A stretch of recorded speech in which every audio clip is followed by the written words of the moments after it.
Adjudication ও delete চলে এসছে আপনার নামে, তাহলে চিন্তার কোনো কারণ নেই। আজই চলে এসছে নতুন ফর্মটি আপনি কোথায় থেকে পাবেন বিস্তারিত ভিডিওর মাধ্যমে আমি জানাবো।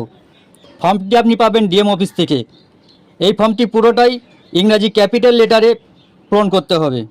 প্রথমে আপনাকে ইংরাজি ক্যাপিটাল লেটারে আপনার নামটা এখানে বসাবেন, তারপরে আপনার পিতা বা স্বামীর নাম বসাবেন, তারপর আপনার যে বিধানসভা সেই বিধানসভাটি বসাবেন, তারপর আপনার যে বুথ নম্বর সেই বুথ নম্বরের যে নাম আছে সেটি বসাবেন, তারপর আপনার ক্রমিক সংখ্যা অর্থাৎ ক্রমিক নম্বর সেখানে এটা বসাবেন, তারপর আপনার এপিক নম্বর অর্থাৎ পুরাতন ভোটার কার্ডে যে এপিক নম্বরটি ছিল সেটা বসাবেন।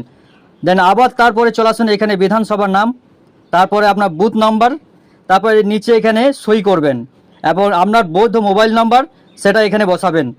তারপরে এদিকে চলে আসছেন, আপনি যে যে ডকুমেন্টস দেবেন সেগুলো এখানে পরপর লিখে দেবেন এবং প্রত্যেকটা ডকুমেন্টসে আপনি সেলফ অ্যাটেস্টেড লিখবেন, তারপরে সই করবেন, নিয়ে জমা করবেন। ভোট আপনার অধিকার।